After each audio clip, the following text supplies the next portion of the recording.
Cat Stevens, Buddah and the Chocolate Box, released the 19th of March 1974. The album's title comes from an experience Cat had on a flight while travelling to a concert. In one hand he held a Buddah, while in the other hand he held a box of chocolates. He felt if he were to die right now, he would be found caught between these two objects. One represented the spiritual, the other the material. 1974 it did indeed find Cat Stevens still searching for spiritual fulfillment. While still loving the music and its ability to make people happy, I felt he was becoming tired of the music business, the endless treadmill of single, album, tour, single, album, tour. The artist becomes just product and is under constant pressure to be creative and spontaneous. It all becomes very difficult and very, very wearing. Cat Stevens' last album, Foreigner, where he had tried to incorporate blues, soul, rhythm and blues, and with the Foreigner suite had touched on progressive rock. The album had not been received well by the critics. Foreigner had sold reasonably well, a top 3 album in the UK and the United States. It hadn't been the mega selling album that the record company expected. For Buddah and the Chocolate Box, Cat enlisted again the services of Jean Roussel for his extraordinary keyboard work and to act as a musical arranger. The soundscapes Cat and Jean create here are unique. No other album sounds like Buddah and the Chocolate Box. As well as this, the songs take so many unexpected musical twists and turns. Like I said, it's a unique record. Track 1, which is all about the transformative power of music. It's a driving rocker with, I guess, Cat on piano, Jean Roussel on second piano and organ. New music, sweet music, can lighten us, can brighten the world, can save us. Sing, sing, sing while you know you're still living. There's only one title for a song like this: music. For these sessions, Cat employed over 15 backing singers, and at times throughout this record they provide some of the soul, rhythm and blue elements that were present on Foreigner. Take a listen to Cat's vocal, around 3 minutes 50 seconds. I've always said he had such a great voice for soul music. Next track, Oh Very Young.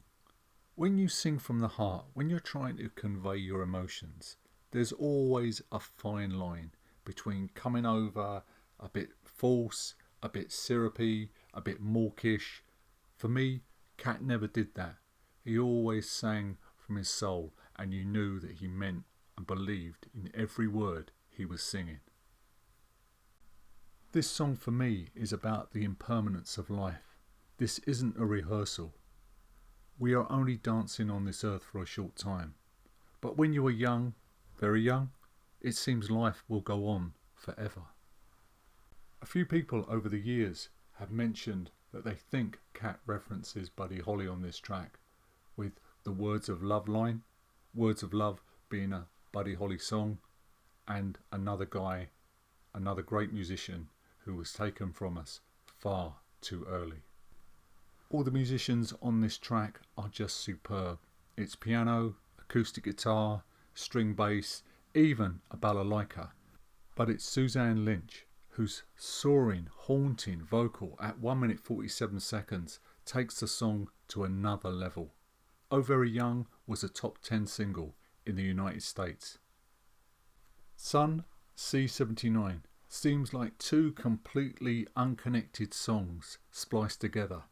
It shouldn't work, but it does, and it does work brilliantly. And even after 47 years, I can't explain why. Sun has a reason. All the trees are green. And who can explain the light in your dreams? 1 minute, 6 seconds into the track, listen to Jean Roussel's synthesizer. It's magical. C79 is about a pop star who has a liaison with a woman who then becomes the love of his life. 1,000 hours I've looked at her eyes and I still don't know what colour they are. They meet in room C79, and now he's relating this story to his son or sons. It's just a great song.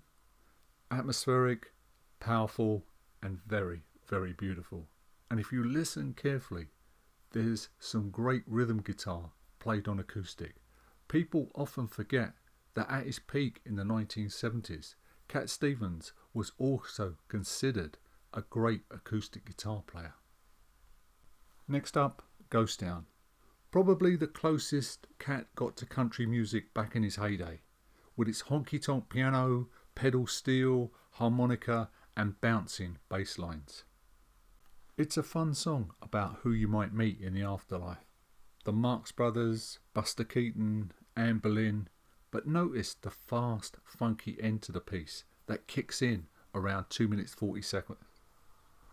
The track Jesus reflects Cat's search for spiritual guidance at that time. He had achieved fame, fortune and worldwide recognition as a musician, but he longed for something deeper. Here he references Jesus and Buddha and the impact they had on our world. Cat's heartfelt vocals, gospel-style piano, combined with Roussel's keyboards, do create a mystic, almost otherworldly sound. Track 6 is Ready, a fast, funky, fun song as Mr. Stevens tells us he's ready, ready, ready for love. It's all led by some fast rhythm guitar which leans heavily, heavily on the reverb. The whole track sounds like everyone involved is having a fun time. In July 1974, Cat would in fact pursue his soul leanings even further by putting out Sam Cooke's Another Saturday Night, which reached number 6 on the Billboard charts. Why they didn't include it on this album, I don't know. Next track, King of Trees, is for me one of Cat Stevens' finest songs, a true masterpiece. Cat relates the tale of a magnificent tree where the guy in the story meets his first love, and a place which held so many memories of time past. Now the tree is gone, as are the woods that housed it, to make way for a road. Stevens captures perfectly the pain of memories lost, of the march of progress. And if my mind breaks up in all so many ways, I know the meaning of the words, I love you. And if my body falls inside an early grave, the forest and the evergreens are coming to take me back, so slowly as I roll down the track. Next track, A Bad Penny. Someone who appears in a place when not welcome. The song relates a story about a partner who has left to become a silver model in a city on the air, the music business, but now has returned. But the singer has had enough. I've had enough of all those sneaky bars and smart parties. I've had enough all those sweet friends and lovers. I've had enough of all those lonely rooms and blank faces. I've had enough, and I want you no more. I want you no more. The song builds brilliantly in intensity and power from the first to the fourth verse. It's a perfect example on how to pace a song. The use of harpsichord, normally used in love songs, adds an extra touch of bitterness and hurt to the proceedings. And so, sadly, to the last track, Home in the Sky. This begins with some wonderful a cappella multi-track vocals by Cat.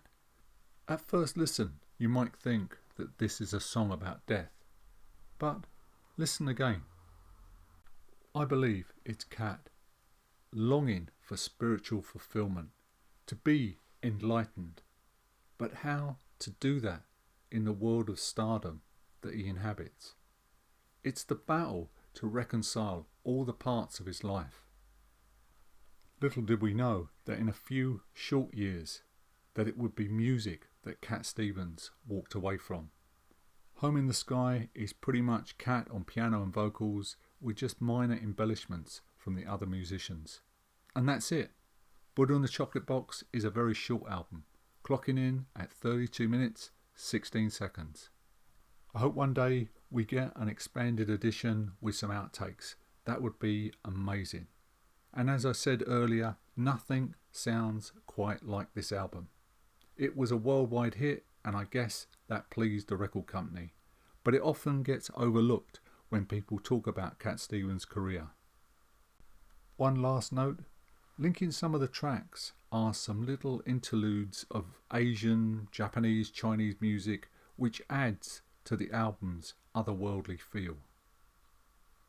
For me, it was always going to be hard to be objective about this album because it's been part of my life now, for 47 years, and it's an album that, it's a bit like The King of Trees. It's got so many memories and it evokes so many feelings in me. But it's a great album and it deserves to be listened to. If you like rock music, go and have a listen to it. You might like it, you might not.